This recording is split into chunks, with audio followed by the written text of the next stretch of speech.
भाइयों, दोस्तों, नौजवान साथियों, संविधान बचाओ देश बचाओ, संविधान बचाओ देश बचाओ। संविधान कैसे बचेगा, देश कैसे बचेगा, वो ताकत आपके पास है। आपकी वोट की ताकत से संविधान भी बचेगा और देश भी बचेगा। जब संविधान बचेगा तो देश बचेगा, जब देश बचेगा तो आप भी बचेंगे और हम भी बचेंगे। जब देश ही नहीं रहेगा, संविधान ही नहीं रहेगा तो कोई नहीं बचेगा। और ये जो सरकार बैठी हुई है, जो सरकार देश के संविधान के लिए खतरा है, बाबा साहेब भीमराव अंबेडकर का दिया हुआ संविधान को समाप्त करना चाहता है और मनुस्मृति का संविधान, मनुस्मृति का कानून को लागू करना चाहता है। पांजीपाड़ा से आए हुए हमारे सारू महताब साहब भी यहाँ पर सामने में मौजूद है। तो संविधान बचाओ देश बचाओ। जब संविधान बचेगा तो देश भी बचेगा। और ये संविधान को बचाने के लिए आपकी वोट की ताकत चाहिए। जो 11 तारीख के दिन जो संविधान ने ये हक और अधिकार आपको दिया है, ये 5 साल के बाद ये आपका ताकत आपके पास आया है और 5 साल के बाद ये ताकत आपको दिया गया है। आप एक एक वोट पंजा छाप में देकर आपके सामने खड़ा कमरुल हुदा, आपके सामने खड़ा डॉक्टर जावेद आजाद साहब कि हाथों को मजबूत कीजिए और कमरुल हुदा को विधानसभा भेजने का काम कीजिए। आपके वोट की ताकत ही कर सकता है। जमीन पर बैठे जमींदार और चौकी पर बैठे चौकीदार, आप सब जमींदार हैं और चौकी पर बैठे हुए चौकीदार हैं। ये जमींदार को तय करना पड़ेगा कि हमारा चौकीदार कैसा हो, जो हमारा जमींदारी का रखवाला कर सके, हमारा इज्जत व आबरू का रखवाला कर सके, हमारे इज्जत व आबरू पर किसी का आंच नहीं लगे। ये जमींदार को तय करना होगा।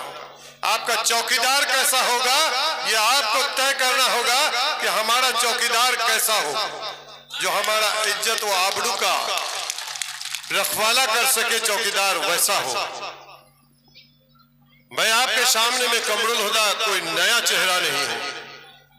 2015 से इस इलाके में खाक छान रहा हूं आपके सामने में।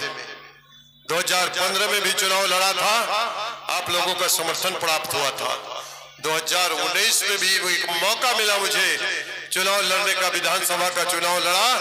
आपकी वोट की ताकत, आपका प्यार, आपका इत्तेहाद, आपका इत्तेफाक, आपकी हमदर्दी ने कमरुल हुदा को विधानसभा पहुंचा दिया।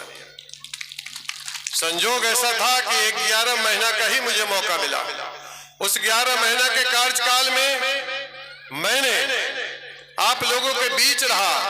संजोग ऐसा था कि उस 11 महीने के कार्यकाल में अक्टूबर में मैंने चुनाव जीता। नवंबर, दिसंबर, जनवरी, फरवरी, 20 मार्च को पूरे देश में लॉकडाउन लग गया।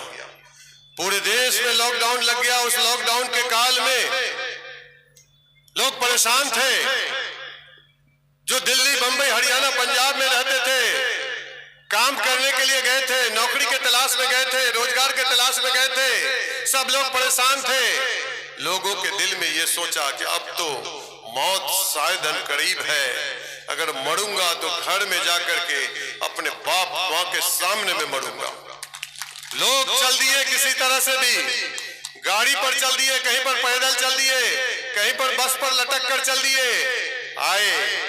आने के बाद, उस दुख झेलने के बाद जब किशनगंज पहुंचा तो लोग सोचा कि ये कोरोना लेकर आया होगा दिल्ली से, पंजाब से, हरियाणा से। उनको क्वारंटाइन कर दिया गया।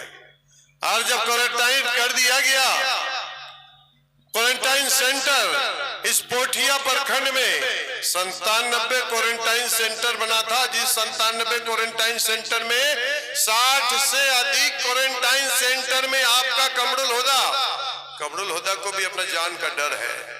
मौत सबका डर, सबको डर होता है, लेकिन कमरुल हुदा ने बिना मौत का परवाह किए हुए अल्लाह को हाजिर नाजिर जान करके, मास्क लेकर के, गले में गमछा रख करके 60 से अधिक क्वारंटाइन सेंटर में आपका कमरुल हुदा गया। और जो क्वारंटाइन हुआ था, जिन लोगों ने क्वारंटाइन हुआ था, बाप भी बेटे से डरता था कि बेटा मेरा आया है, शायद कोरोना लेकर आ गया है, अगर उनको थाली दूंगा, खाना दूंगा, उस थाली में शायद कहीं कोरोना मेरे साथ में घर में ना आ जाए। इस तरह से उनको खाना परोसा जाता था। लगता है कि एक अछूत को खाना परोसा जाता है। बाप बेटे से डरता था, शौहर बीवी से डरता था, बीवी शौहर से डरता था। उस कोरोना काल में आपका ये कमरुल हुदा आपके सामने में रहकर सबों का हालचाल जाना। हर क्वारंटाइन सेंटर में गए, जिस क्वारंटाइन सेंटर में पानी का व्यवस्था नहीं था, पीएचईडी को बोल करके अधिक क्वारंटाइन सेंटर में पानी का व्यवस्था करवाए। जिस क्वारंटाइन सेंटर में बिजली का व्यवस्था नहीं था, वहां सीओ, बीडीओ, डीएम से बात करके वहां पर बिजली का व्यवस्था करवाया गया। जहां पर बिजली जाने का कोई व्यवस्था नहीं था, वहां पर जनरेटर का व्यवस्था करवाया, लाइट का व्यवस्था करवाया। एक दिन का वाकया है, यहाँ पर हमारे इमरान भाई बैठे हुए हैं। सोनापुर के एक हाई स्कूल है।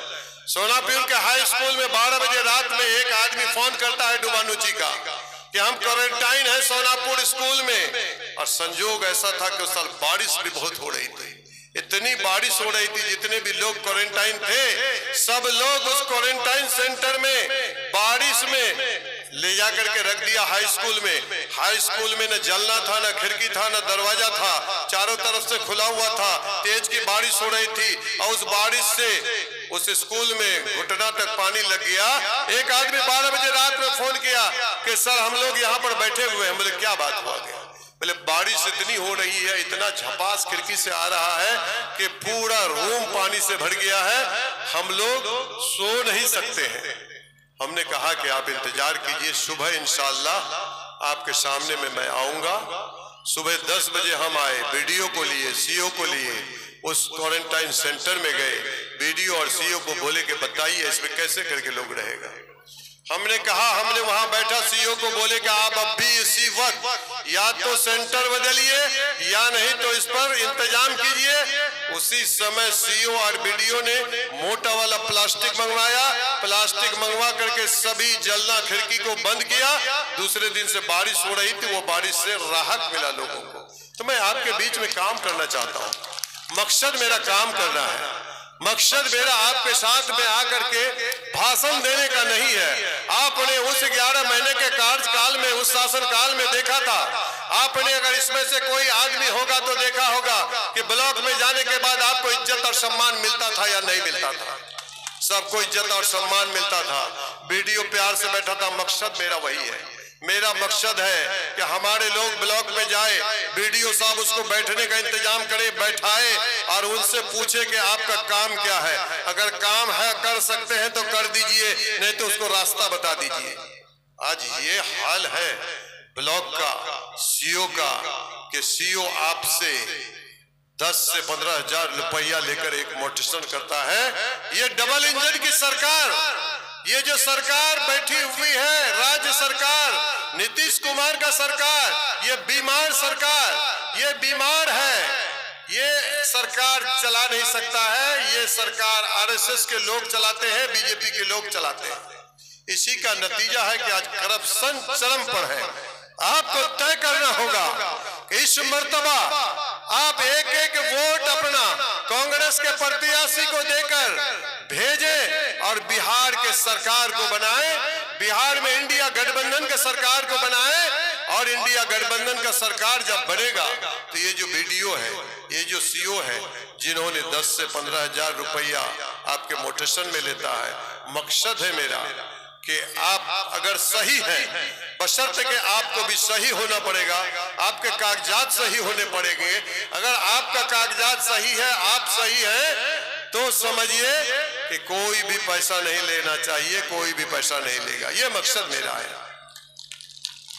सरकार भी चाहती है कि पुलिस और पब्लिक आपस में करीब में आए, पुलिस पब्लिक का आपस में नजदीकी हो। क्या हो रहा है? सरकार चाह रही है, ये डबल इंजन की सरकार चाह रही है, केंद्र में बैठे हुए नरेंद्र मोदी की सरकार चाह रही है कि पुलिस पब्लिक करीब हो जाओ, पुलिस से कोई डरे नहीं। सरकार चाहती है, लेकिन चाहने के बाद भी इसका कुछ नहीं होता है कि पुलिस का वो धौंस है कि पुलिस वाला आपके घर में किस संविधान ने इजाजत दिया आपको? किस कानून ने इजाजत दिया आपको कि 12 बजे रात में आप दरवाजा खटखटाइएगा, अगर आदमी नहीं निकलेगा तो दरवाजा तोड़ के अंदर चले जाइएगा? कोई संविधान इजाजत नहीं देता है, हिंदुस्तान का कोई कानून इजाजत नहीं देता है। और ये लोग जो बाबू लोग जो बैठे हुए हैं जितने भी, मेरा आपसे लड़ाई नहीं है।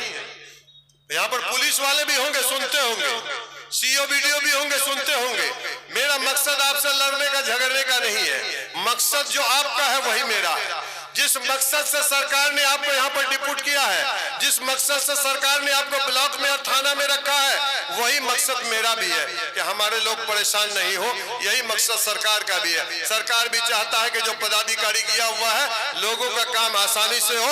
हमारा दुश्मनी आपसे नहीं है, हमारा दुश्मनी आपसे नहीं है। दुश्मनी तब होगा जब आप हमारे लोगों को बिना मतलब का परेशान करेंगे, बिना वजह का परेशान करेंगे, बिना वजह का पैसा लेंगे, बिना वजह का रिश्वत लेंगे, तब फिर परेशान आप भी होंगे और परेशान मैं भी होऊंगा।